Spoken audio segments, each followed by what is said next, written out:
Preparando nuestra segunda sesión, vamos a definir qué entendemos por sistema capitalista y cuáles son las instituciones que la conforman. Nosotros vamos a partir ahora de la hipótesis que habíamos llegado a ver en la sesión anterior y que es la que fundamenta la explicación de por qué el PBI per cápita en la mayoría de los países de Europa y en particular en Gran Bretaña hacia el 1800 tiene esta forma ascendente del palo de hockey. Y básicamente la hipótesis, si ustedes recuerdan, era que la irrupción del capitalismo como sistema económico promovió la adopción de nuevas tecnologías que ya estaban disponibles, gracias a que en el siglo XVIII se empieza a registrar en Europa esto que llamamos la revolución industrial, que provocaron un crecimiento económico sostenido del PBI per cápita, y un poco después en el tiempo, y también por cuestiones que no tienen que ver solo con el crecimiento, sino acompañados por cuestiones institucionales, un aumento en los estándares de vida.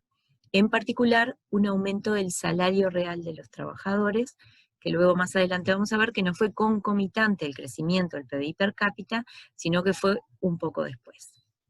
Entonces, ¿qué es lo que entendemos por capitalismo? Nosotros sabemos que el capitalismo es un sistema económico es una forma en que se organiza la producción y la distribución de bienes y servicios, y este sistema económico capitalista se caracteriza por la combinación de tres instituciones, que son la propiedad privada, los mercados y las empresas. Es la primera vez en la historia que estas tres instituciones se combinan, porque aunque antes en otros sistemas existieron, por ejemplo, la propiedad privada y los mercados, o sea, la posibilidad de vender en mercados producción, no existían algo que es propio del capitalismo, como son las firmas, como van a encontrar en el libro, o empresas. ¿Qué llamamos instituciones? Las instituciones son tanto las leyes, o sea, las normativas, como las costumbres, cultura, religiones, que rigen en una sociedad y que también tienen que ver con la forma en que las sociedades producen y distribuyen bienes y servicios. Entonces, en el esquema que tenemos allí en la diapositiva, lo que podemos ver es que en etapas anteriores al sistema capitalista, que conjuga la propiedad privada con los mercados, con las empresas, por ejemplo, en el círculo que está más a la izquierda, cuando existía la producción autofamiliar autosuficiente, por ejemplo, un sistema económico que tenía propiedad privada. Las personas podían llegar a ser dueños del recurso productivo. No obstante lo cual, en general, producían a nivel de las familias y necesitaban producir todo lo que necesitaban consumir. Un poco más avanzado en el tiempo, si pensamos, por ejemplo, en la Edad Media también existía propiedad privada y también existían mercados, porque habían ciudades donde las personas comerciaban o intercambiaban cosas, aunque fuera bajo el trueque y no mediando moneda. Pero ¿qué es lo que diferencia estos dos sistemas de lo que llamamos el sistema capitalista? La aparición de esto que denominamos empresas o firmas, que ahora vamos a ver que tiene algunas cualidades particulares. En particular, la propiedad privada, que el sistema capitalista lo caracteriza, digamos, específicamente, es la propiedad privada del derecho sobre los medios de producción o aquellos insumos o máquinas o equipos que utilizamos para producir. ¿Por qué? Porque también existía propiedad privada en otros sistemas de, por ejemplo, personas, cuando había esclavitud, pero eso no es propio del capitalismo, sino que esta es la característica principal. La propiedad privada, obviamente a veces no llega a todos aquellos bienes que en el mundo moderno no solo hacen a la necesidad de producir, sino también a nuestro bienestar. Por ejemplo, el aire o el conocimiento en su forma más pura, específica, como las tablas, por ejemplo, que es un tipo de conocimiento, no son, no necesariamente son sujetos de propiedad privada, eso lo vamos a estudiar luego, pero sí son un bien común, algo que sirve sí para que sea utilizado por todos en esta organización de la producción.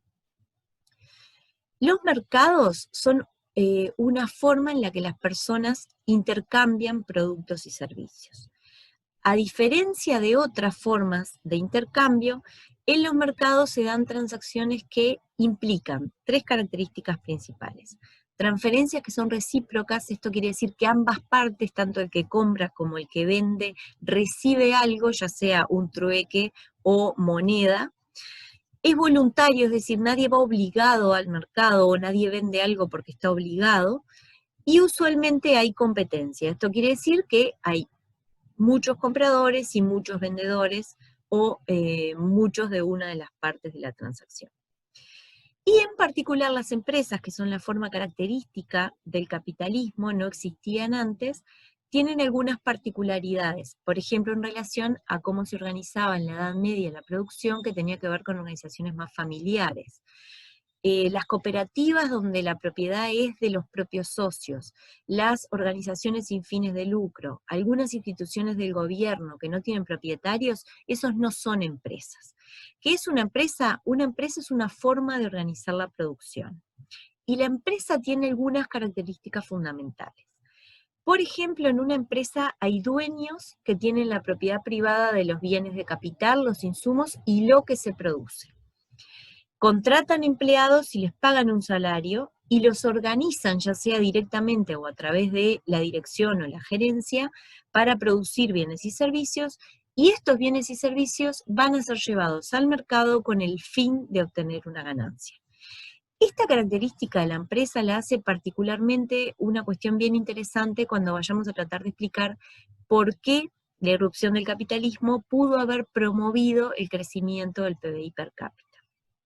A su vez, algo que importa del capitalismo también es que cuando conjuga estas tres instituciones básicas, no necesariamente estamos hablando de países que se organizan igual o economías que se organizan igual. Por ejemplo, Uruguay, Brasil, Argentina, Suecia, Noruega, Estados Unidos, Japón, son todas economías capitalistas. No obstante lo cual, todos son capitalismos distintos. ¿Por qué? Porque, entre otras cosas, probablemente la propiedad privada, los mercados y las empresas se organizan en forma diferente en todos estos países. Entonces, son todas economías capitalistas porque estas instituciones están presentes, pero dependiendo de la forma en la que se organizan o a cuál tiene más prioridad, es el tipo de capitalismo. Esto también lo vamos a ver en otras sesiones que siguen.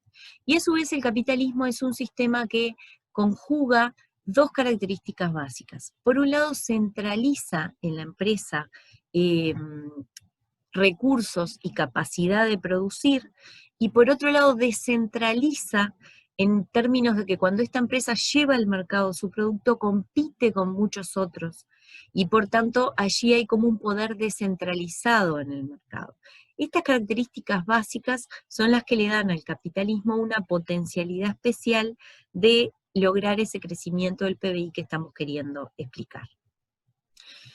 ¿Por qué el capitalismo es especialmente promotor del crecimiento del PBI per cápita? Básicamente porque cuando las empresas se organizan para buscar una ganancia y competir en el mercado, tienen fuertes incentivos a adoptar y desarrollar nuevas tecnologías que las lleven a incrementar el producto por trabajador.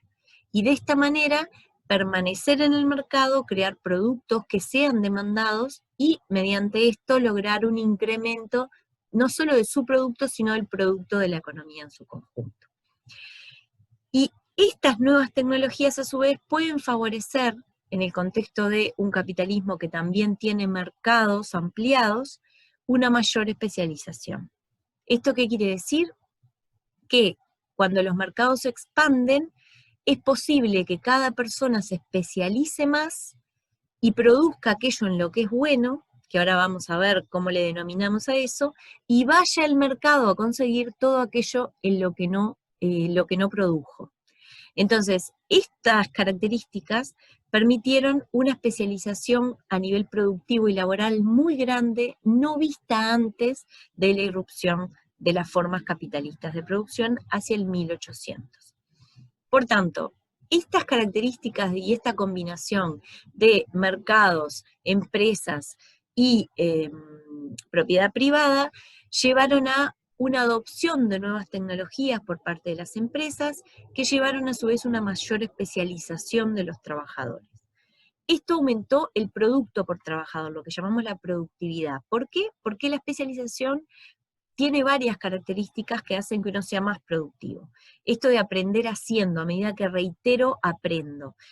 Puedo aprovechar a su vez la diferencia entre los trabajadores por habilidad o por talento, y tengo economías de escala. ¿A qué llamamos o cómo se combina, digamos, el mercado con la especialización y las ventajas comparativas? Vamos a explicarlo a través de un ejemplo sencillo. Nosotros vamos a suponer que estamos en una economía que tiene solo dos personas, Greta y Carlos, y que si Greta se dedica el 100% del tiempo a producir algo, puede producir o manzanas o trigo, y si se dedica el 100% del tiempo a producir manzanas, produce 1.250 manzanas, o si produce solo trigo, 50 toneladas de trigo. ¿Qué le pasa a Carlos? Si Carlos se dedica el 100% del tiempo a producir manzanas, produce 1.000, y 100% del tiempo a producir trigo, produce 20 toneladas de trigo. A su vez, en esta economía sabemos que una tonelada de trigo me compra 35 manzanas, o pueden ser intercambiadas por 35 manzanas en el mercado. Entonces, ¿qué pasaría si Greta produce solo algún bien y Carlos solo otro bien? Bueno, nosotros podemos ver que Greta tiene lo que llamamos una ventaja absoluta respecto a Carlos. ¿Por qué? Porque en los dos bienes produce más. Esto se puede ver a que Greta, por ejemplo, tiene una tierra que es más productiva. Ahora, también vemos que Carlos tiene una ventaja comparativa respecto a Greta en la producción de manzanas. ¿Por qué? Esto lo vamos a explicar así. Si Greta se dedica el 100% del tiempo a producir manzanas, produce 1.250. Pero si produce trigo, lleva sus 50 toneladas de trigo al mercado y puede comprar 1.750 manzanas. O sea que es más buena produciendo más buena produciendo trigo que manzanas. Ahora, si Carlos se dedica a producir trigo en vez de manzanas, produce 20 toneladas de trigo que cuando las canjea en el mercado le dan 700 manzanas, mientras que si él se dedica a producir manzanas va a obtener 1.000. Entonces, en una economía autárquica, esto quiere decir que cada individuo tiene que producir lo que consume, tanto Greta como Carlos deberían producir las dos cosas.